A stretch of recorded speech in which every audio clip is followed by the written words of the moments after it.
Bonsoir et bienvenue sur Wadjassi TV qui vous propose des émissions au débat sur l'actualité au Burkina Faso et d'ailleurs. La séparation entre les pays membres de la Confédération de l'Alliance des États du Sahel AES et la Communauté économique des États de l'Afrique de l'Ouest CEDEAO, c'est l'actualité de ces derniers jours sur le continent, notamment dans la sous-région. Quelle perspective pour un mieux vivre ensemble dans cet espace? Le débat du jour avec nos fidèles consultants Amen Segla et Yannick Kwame va se tourner autour de cette question. Merci d'être encore des nôtres, chers téléspectateurs. Amen Segla, bonsoir.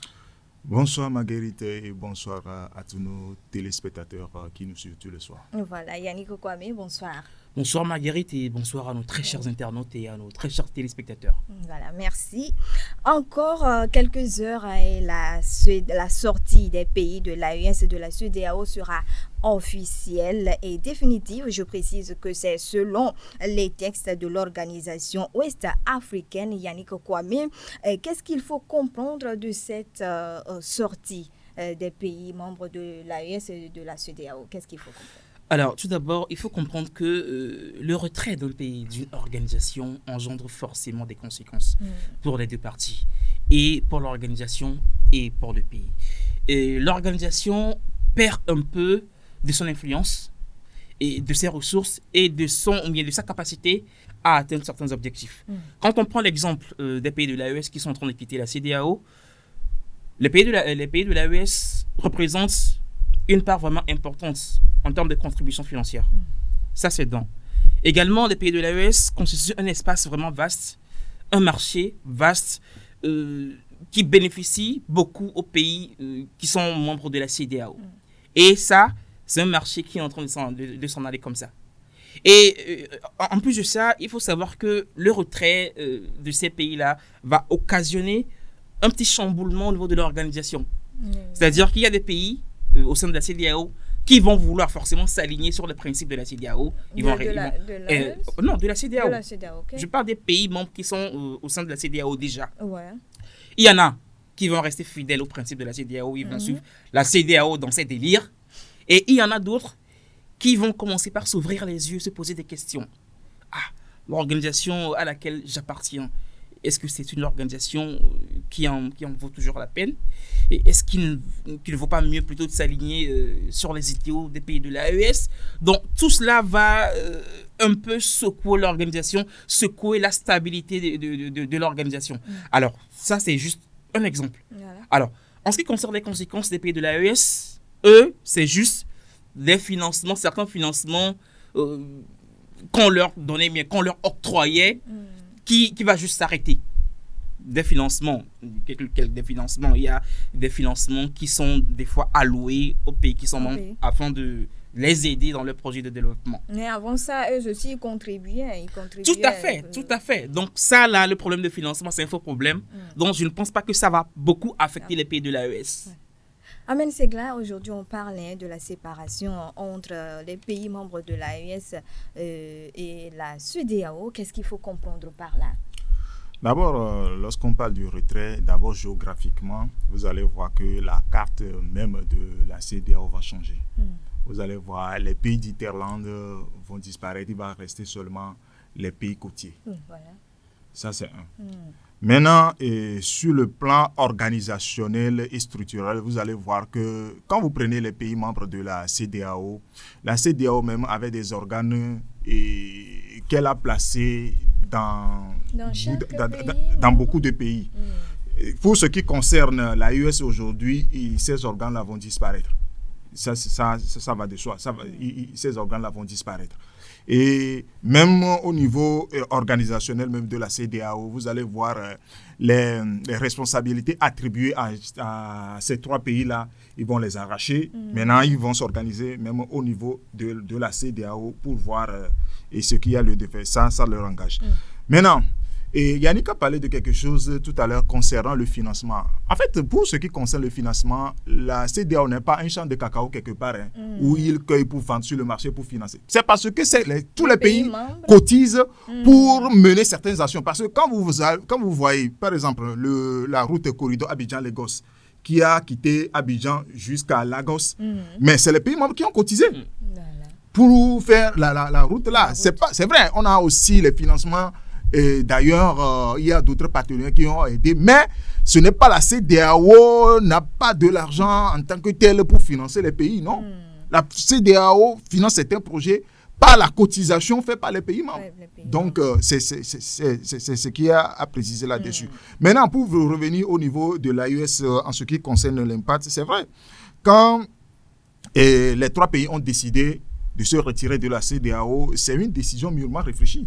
Parce qu'ils ont pesé le pour et contre de cette décision-là avant de poser l'acte. Donc, ils sont préparés à tout ce qui peut arriver comme conséquence. Donc, ils vont y faire face. Les 3 pays-là. Pourquoi d'autres pensent que c'est seulement les pays de l'AES qui vont subir les conséquences Non, mais de cette séparation? En fait, ça fait partie de cette communication ou bien du narratif que les pays occidentaux... Parce que quand vous prenez même la CEDEAO, quand les 3 pays ont décidé de faire leur sortie de cette commission, et tout est parti du fait que quand vous prenez la CEDEAO, elle a du mal à trouver solution aux problèmes auxquels les 3 pays-là font face.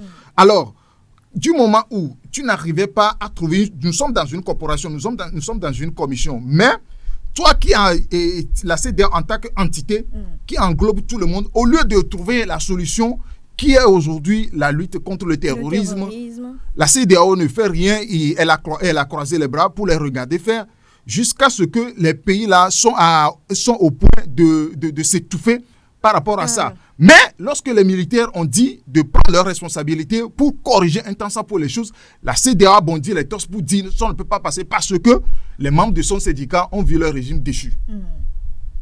Et la CEDEAO s'est donné même la force d'aller même intervenir militairement dans un pays pour remettre un président déchu en place. Mais, alors là, il a franchi le Rubicon, la CEDEAO.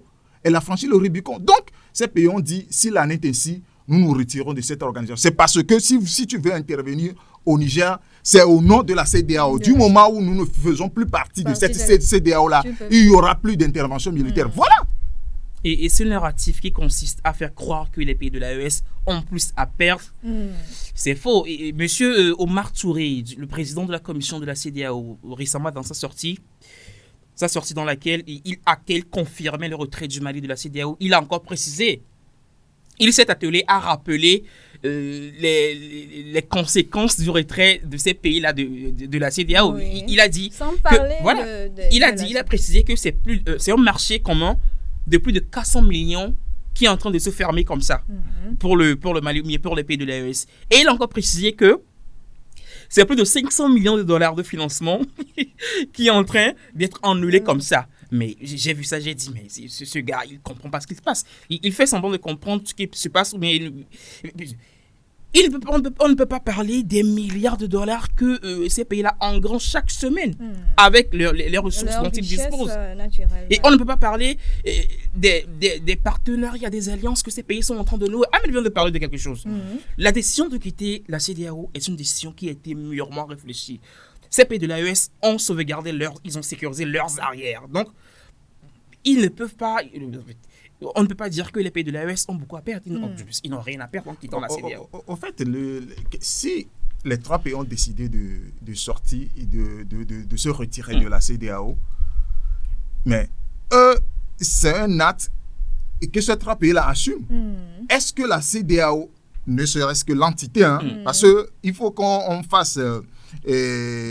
on distingue les choses. L'organisation. Voilà, il y a l'organisation et les pays forment cette organisation. Voilà, et les pays, quand on prend les pays individuellement, c'est autre chose.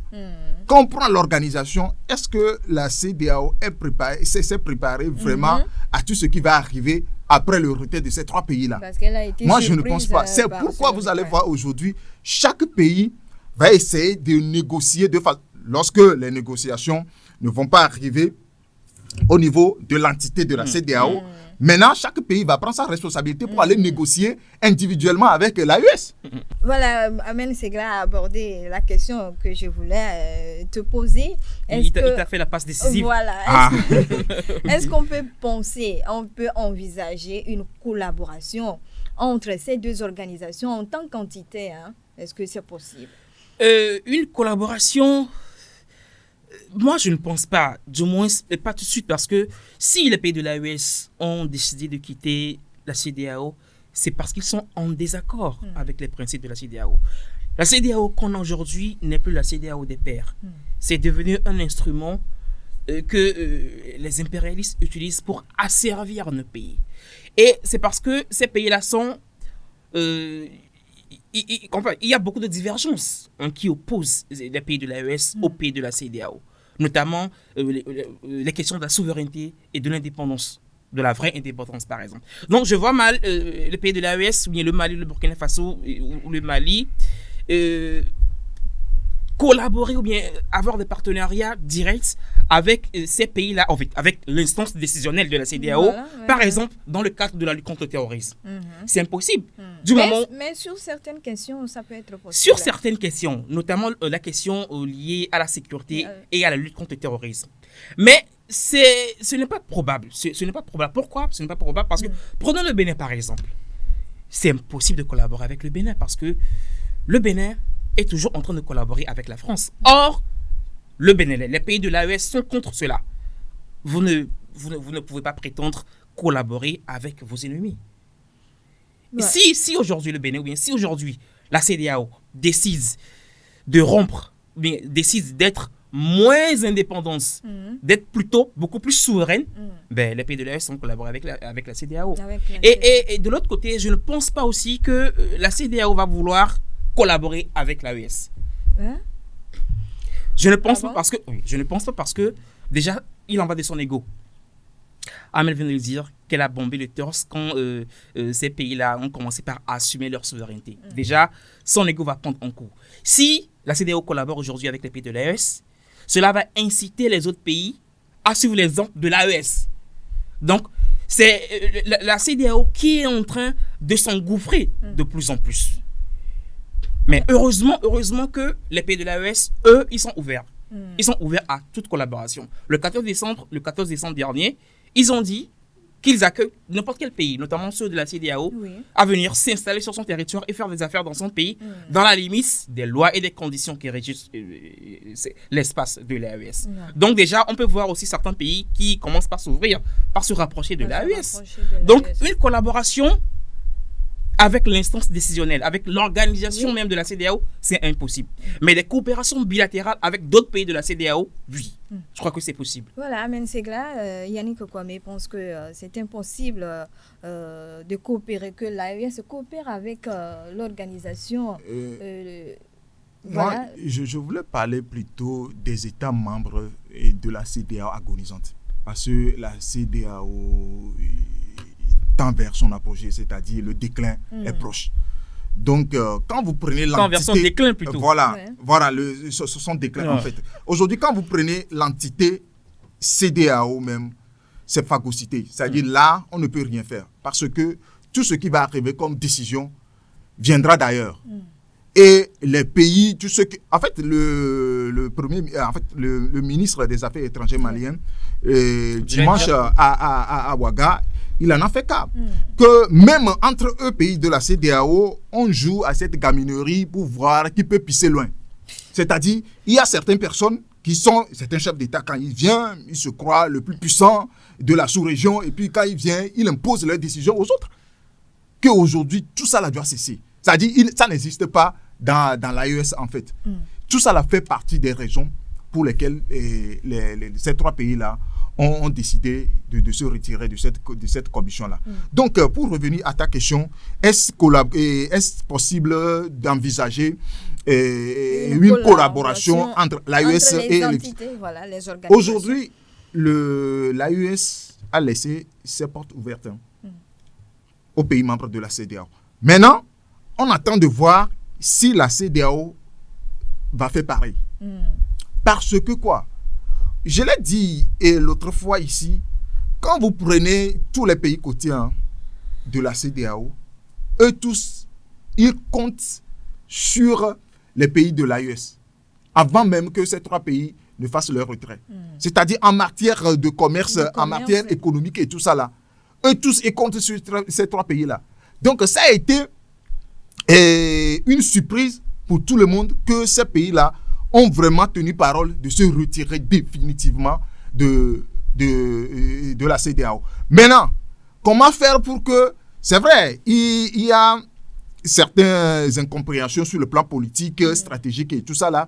Mais pour ce qui concerne une collaboration sur le plan économique et tout ça là, je ne pense pas qu'il y a trop de problèmes. Mais comme Yannick vient de le dire tout à l'heure, du moment où la CEDEAO cherchera toujours à rester sous les coupoles de la France va essayer, pour punir les 3 pays-là, va essayer de leur insuffler un certain nombre de décisions à appliquer à leur endroit. C'est là où le bas va blesser. Donc, pour ce qui concerne leur collaboration, tout dépend de la CEDEAO. Si la CEDEAO veut aujourd'hui écouter encore la France, en dépit de tout ce que et tout ce qu'elle va perdre au niveau de chaque État, ça leur engage. Mais je sais que certains États aujourd'hui sont prêts à collaborer avec les pays de l'AES. Voilà. Et Yannick Kouame, la démarche de l'AES visant à mettre en place une stratégie commune pour d'éventuelles négociations avec la CEDEAO est-elle légitime? Oui, tout à fait. C'est légitime. Puisque tu veux parler plutôt de la réunion qui a eu lieu à Ouaga le 26 janvier. Ok, oui, d'accord. La réunion des ministres des Affaires étrangères. D'accord. Tu sais, le retrait des pays de l'AES, de la CEDEAO, a beaucoup d'implications, notamment des implications juridiques et économiques. Tu sais que les pays de l'AES, notamment le Mali, le Niger, le Burkina Faso, ont signé des traités. Ou bien ils sont liés par des traités internationaux, puisqu'ils étaient dans la CEDEAO.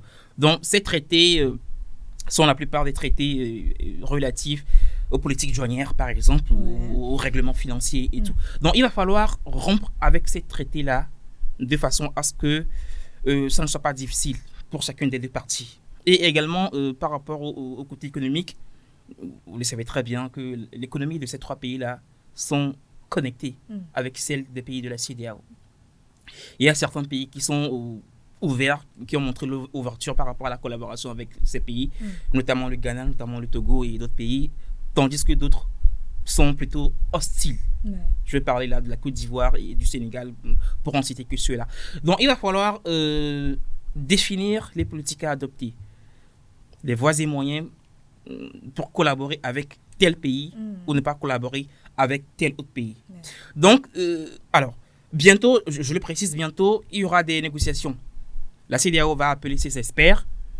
Les pays de l'AES vont également appeler leurs experts. Ils vont s'asseoir pour discuter, pour négocier des conditions du retrait formel. Donc, pour aller à cette négociation, il va falloir que ces 3 pays-là parlent d'une seule voix.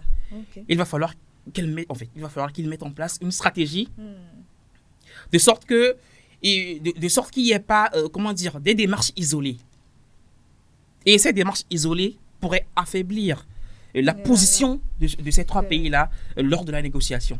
Donc, je crois que c'est cela qui a motivé cette démarche-là. Voilà. Il y a aussi la question de la libre circulation des personnes et des biens.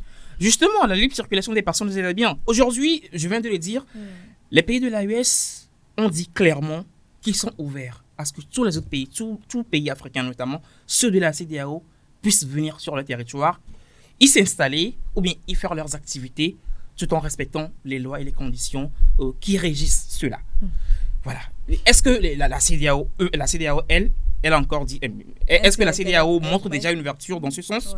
Pas encore. La libre circulation des personnes et des biens dépasse le cadre institutionnel d'une organisation telle que la CEDEAO. Tu sais que les pays ont toujours entretenu entre eux des rapports commerciaux, des rapports sécuritaires. Donc, ce n'est pas la CEDEAO qui va définir les conditions de la libre circulation des personnes et des biens. Si aujourd'hui le Mali veut collaborer avec le Ghana, il peut le faire. Si aujourd'hui le Burkina Faso veut collaborer avec avec le Sénégal, par exemple, ça peut se faire. Donc, La question de la libre circulation des personnes et des biens, c'est un faux problème en fait. Voilà. Amen Segla, une stratégie commune est envisagée pour d'éventuelles négociations avec la CEDEAO. Est-ce que c'est légitime? Oui, c'est de bonne guerre parce que quand vous prenez les trois pays, ils veulent parler d'une même voix. Au cas où il y aura négociation avec la CEDEAO. Donc, pour ne pas se faire laminer lors de ces négociations-là, parce que lorsque chacun viendra avec son chapelet, la CEDEAO peut les avoir facilement. Donc, du moment où ils ont pris cette initiative-là de parler et d'une même voix, là, ils vont demander à la CEDEAO un certain nombre de choses concernant la libre circulation des biens et des personnes, parce qu'ils ne font plus partie de la CEDEAO. C'est-à-dire, quand la CEDEAO, en tant qu'entité qui est agonisante, bien sûr, je le dis toujours, veut accepter les choses, ça va faciliter la tâche à tout le monde. Mais, si la CEDEAO, en tant qu'entité, refuse cette circulation des biens et des personnes, mais ça n'empêche pas les pays individuellement de tisser ces accords-là, parce que la CEDEAO, l'existence de la CEDEAO ne fait pas, en fait, n'occulte pas la souveraineté de chaque pays. Chaque pays est souverain après tout.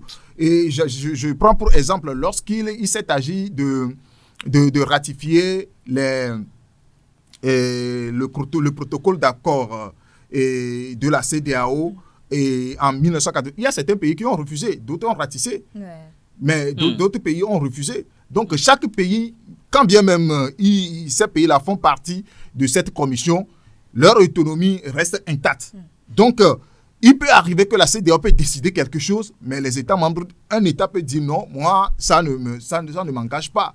Compte tenu de moi, mon économie, si tout ce que j'ai comme économie vient de ces pays de l'AES, vous ne pouvez pas me dire aujourd'hui, voilà, de ne pas coopérer avec ces gens-là, au nom de je ne sais quoi. Que pensez-vous de ceux qui disent que les pays de l'AES sont dos au mur et ils cherchent à négocier? Ça leur engage. Parce que quand vous prenez ce genre de propos, c'est juste pour faire effrayer la communauté, c'est-à-dire la population de ces trois pays-là, pour leur dire que bon, ce que vos dirigeants sont en train de prendre comme décision, iront à l'encontre de vos intérêts. Parce que on sait tout le monde que quand vous prenez les trois pays-là, la plupart de leurs ressortissants sont des commerçants.